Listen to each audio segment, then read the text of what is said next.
জানিয়ে দেব এই মুহূর্তে হাতে পাওয়া সর্বশেষ গুরুত্বপূর্ণ আপডেট বাংলা সংবাদ। শুরুতেই থাকছে আওয়ামী লীগের পরাজিত শক্তি গণতান্ত্রিক ব্যবস্থা বানচাল করতে ব্যস্ত। আওয়ামী লীগের পরাজিত শক্তি এখনও বসে নেই। তারা প্রতি মুহূর্তে বর্তমান গণতান্ত্রিক ব্যবস্থা বানচাল করতে ব্যস্ত আছে। তারা 5ই আগস্টের আগে যেমন ছিল, এখনও তারা গণতান্ত্রিক প্রক্রিয়া নষ্ট করতে চাচ্ছে। এবারে জানাবো নির্বাচনী চাপ দিতে 10 বিভাগে সমাবেশের পরিকল্পনা বিএনপির। 10 সাংগঠনিক বিভাগে সমাবেশ করবার পরিকল্পনা করেছে বিএনপি। জাতীয় সংসদ নির্বাচনের দাবি আরও জোরালো করতে মূলত এই সমাবেশ করবার পরিকল্পনা নিচ্ছে দলটি।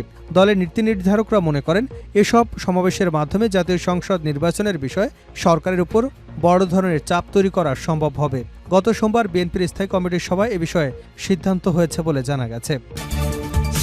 জানাবো খালেদা জিয়ার উপদেষ্টা রোজি কবির মারা গেছেন। বিএনপি চেয়ারপারসন খালেদা জিয়ার উপদেষ্টা এবং সাবেক সংসদ সদস্য বেগম রোজি কবির মারা গেছেন। ইন্না লিল্লাহি ওয়া ইন্না ইলাইহি রাজিউন। বুধবার ভোর 5টার দিকে ঢাকা এভারকেয়ার হাসপাতালে চিকিৎসাধীন অবস্থায় তার মৃত্যু হয়। চট্টগ্রাম মহানগর বিএনপি নেতা ইদ্রিস আলী বিষয়টি নিশ্চিত করেছেন। এদিকে সব সমন্বয়ককে নিয়ে সভা ডেকেছে বৈষম্য বিরোধী ছাত্র আন্দোলন।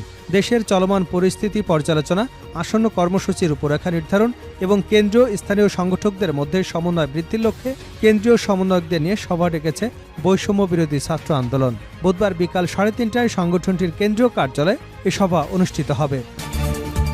এবারে থাকছে ভারতের শেখ হাসিনার 100 দিন কিভাবে রয়েছেন, সামনেই বা কি।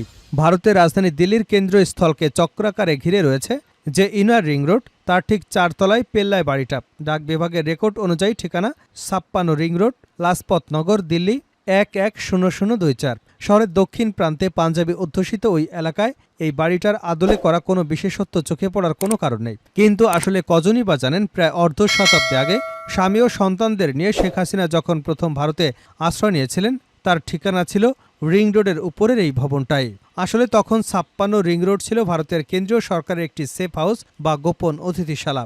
শেখ মুজিব আততায়ীর হাতে নিহত হবার পর ভারতের প্রধানমন্ত্রী ইন্দিরা গান্ধী তখন তার কন্যাকে সপরিবারে ভারতে আশ্রয় দেওয়ার সিদ্ধান্ত নেন। দেশের নিরাপত্তা সংস্থাগুলোকে প্রথমে তার থাকার ব্যবস্থা করেছিল এই বাড়িতেই। এবং সর্বশেষ জানাবো আন্তর্জাতিক সংবাদ। নিউজিল্যান্ডের প্রধানমন্ত্রী প্রকাশ্যে ক্ষমা প্রার্থনা। নিউজিল্যান্ডের পার্লামেন্ট কানায় কানায় ভর্তি ছিল গতকাল মঙ্গলবার। গ্যালারিতে বসেছিলেন অসংখ্য সাধারণ মানুষ, যাদের অনেকেই দীর্ঘদিন ধরে অভিযোগ করেছেন আশ্রয়হীন হয়ে অথবা মানসিক সহায়তার প্রয়োজনে রাষ্ট্র বা চার্চের কাছে সাহায্য চাইতে গিয়ে তারা হেনস্থার শিকার হয়েছেন, তাদের উপর অত্যাচার হয়েছে। এতক্ষণ শিরোনাম শুনছিলেন, এবার বিস্তারিত। প্রিয় দর্শক, আপনি যদি এই চ্যানেলে নতুন হয়ে থাকেন, ভিডিওটি দেখতে দেখতে চ্যানেলটি সাবস্ক্রাইব করে আমাদের সঙ্গে থাকুন।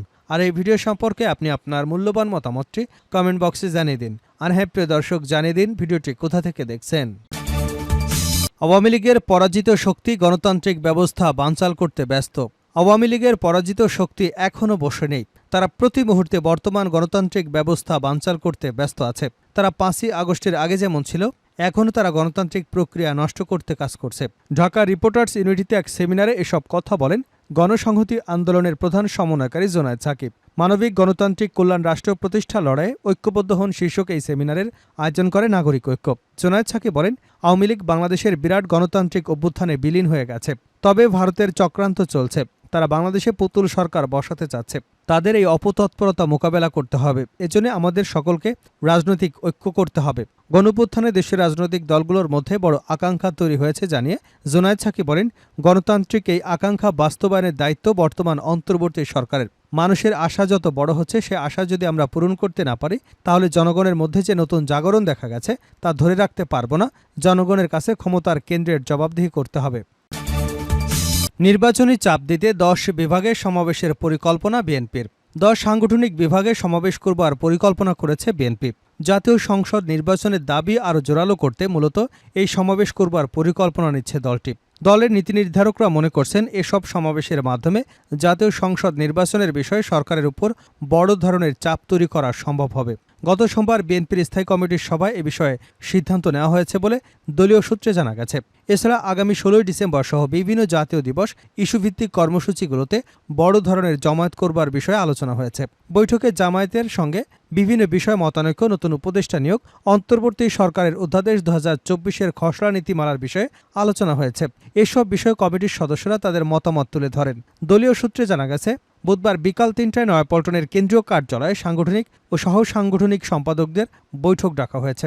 এ বৈঠকে সমাবেশের দিনক্ষণ নির্ধারণ করা হতে পারে। বিএনপি নেতারা জানান, স্থায়ী কমিটির বৈঠকের শুরুতে অন্তর্বর্তী সরকারের অধ্যাদেশ 2024 নিয়ে আলোচনা করা হয়েছে। এ সময় কমিটির একজন সদস্য অন্তর্বর্তী সরকার গঠন, সরকারের প্রধান উপদেষ্টা বা অন্য কোনো উপদেষ্টা নিয়োগে কোনো ধরনের ত্রুটি থাকলে শুধু এ কারণে তাদের কোনো কাজ অবৈধ হবে না, এ সম্পর্কে আদালতে প্রশ্ন তোলা যাবে না, এমনকি মামলাও করা যাবে না, এ বিষয়ে উত্থাপন করলে অন্য সদস্যরা তাদের মতামত দেন। কোনো কোনো সদস্য মনে করেন, সরকার তাদের সুরক্ষায় এ ধরনের বিধান করবে তা অনুমেয়। তবে অন্তর্বর্তী সরকারে কতজন উপদেষ্টা হবেন তা সুনির্দিষ্ট করে না বলায় কোনো কোনো সদস্য এ নিয়ে সন্দেহ প্রকাশ করেন।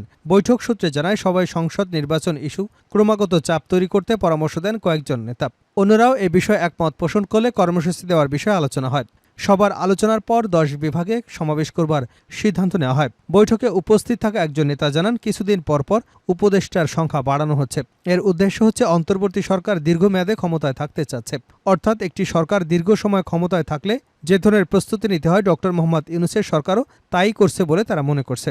এই পরিস্থিতি বিবেচনায় সরকারের উপর চাপ বাড়াতে বিএনপি মাঠের কর্মসূচি বাড়াবে। বিএনপির স্থায়ী কমিটির সদস্য নজরুল ইসলাম খান বলেন, বিভাগীয় পর্যায়ে সমাবেশ করবার বিষয়টি এখনও চূড়ান্ত করা হয়নি। এর আগে 4 নভেম্বর স্থায়ী কমিটির বৈঠকে বিএনপির পক্ষ থেকে সিদ্ধান্ত নেওয়া হয়, অন্তর্বর্তী সরকার আগামী 2-3 মাসের মধ্যে নির্বাচনী রোডম্যাপ ঘোষণা না করলে মাঠে নামবে বিএনপি। আগামী বছরের মার্চ-এপ্রিলের মধ্যে ত্রয়োদশ জাতীয় সংসদ নির্বাচনের দাবিতে রাজপথে সোচ্চার হবে দলটি। খালেদা জিয়ার উপদেষ্টা রোজি কবির মারা গেছেন।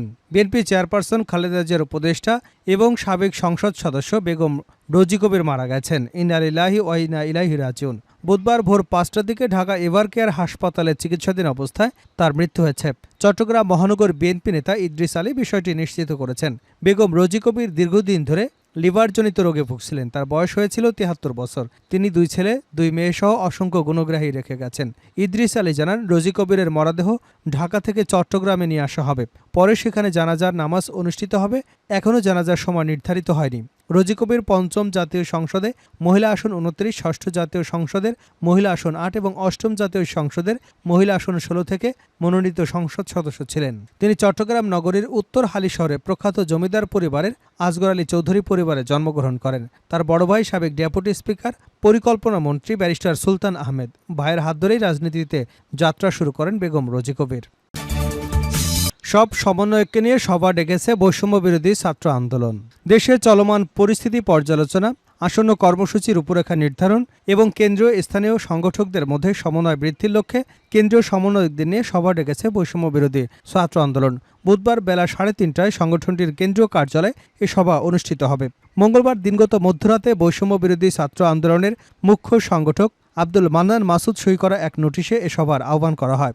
এতে বলা হয়, চলমান পরিস্থিতি পর্যালোচনা, আসন্ন কর্মসূচির রূপরেখা নির্ধারণ, কেন্দ্রীয় এবং স্থানীয় সংগঠকদের মধ্যে সমন্বয় বৃদ্ধির বিষয়ে আলোচনা হবে। সভায় কেন্দ্রীয় সমন্বয় কমিটির সবাইকে যথাসময়ে উপস্থিত থাকার জন্য বলা হয়েছে। একই সঙ্গে চলমান পরিস্থিতির বিষয়ে প্রাসঙ্গিক প্রস্তাব বা মতামতের সঙ্গে আনা এবং নির্ধারিত সময় উপস্থিত থাকার জন্য আহ্বান করা হয়। এতে আরও বলা হয়, বৈষম্য বিরোধী ছাত্র আন্দোলন ন্যায়ের পক্ষে এবং বৈষম্যের বিরুদ্ধে শিক্ষার্থীদের স্বার্থ রক্ষা দৃঢ় প্রতিজ্ঞ। আপনার উপস্থিতি এবং অংশগ্রহণ আমাদের কার্যক্রমকে আরও শক্তিশালী করবে। শেষ করছে আন্তর্জাতিক সংবাদ দিয়ে। নিউজিল্যান্ডের প্রধানমন্ত্রীর প্রকাশ্যে ক্ষমা প্রার্থনা। নিউজিল্যান্ডের পার্লামেন্টে কানায় কানায় ভর্তি ছিল গতকাল মঙ্গলবার। গ্যালারিতে বসেছিলেন অসংখ্য সাধারণ মানুষ, যাদের অনেকেই দীর্ঘদিন ধরে অভিযোগ করেছেন আশ্রয়হীন হয়ে অথবা মানসিক সহায়তা প্রয়োজন রাষ্ট্র বা চার্চের কাছে সাহায্য চাইতে গিয়ে তারা হেনস্থার শিকার হয়েছেন, তাদের উপর অত্যাচার করা হয়েছে। নিউজিল্যান্ডের সরকার এই অভিযোগ নিয়ে একটি কমিশন গঠন করেছিল। কমিশনের রিপোর্টে ভয়াবহ তথ্য উঠে এসেছে। বলা হয়েছে, প্রতি 3 জনের মধ্যে একজন অত্যাচার বা হেনস্থার শিকার হয়েছে।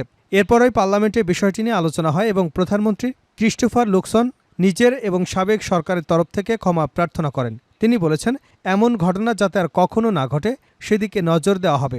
যে ঘটনা ঘটেছে তার তদন্ত হবে।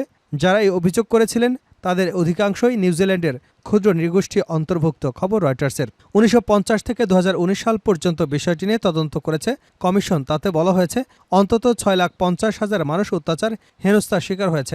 ভুক্তভোগীদের মধ্যে অসংখ্য শিশু রয়েছে। তাদের উপর মানসিক এবং শারীরিক অত্যাচার করা হয়েছে। বহু শিশু সরাসরি যৌন নির্যাতনের শিকার হয়েছে। সবচেয়ে দুঃখজনক বিষয় হলো সরকারি এবং চার্চের প্রতিষ্ঠানের এই ঘটনা ঘটার ফলে তারা সরাসরি অভিযোগ জানাতেও পারেনি সবসময়। কমিশনের রিপোর্টে বলা হয়েছে বহু শিশুকে সম্পূর্ণ অকারণে তাদের মায়েদের থেকে আলাদা করে দেওয়া হয়েছে জোর করে। শিশুদের জন্য লোকের কাছে দত্তক হিসেবে পাঠানো হয়েছে, কিন্তু শিশু এবং নারীদের উপর যৌন নির্যাতনের পাশাপাশি ইলেকট্রনিক শক দেওয়া হয়েছে।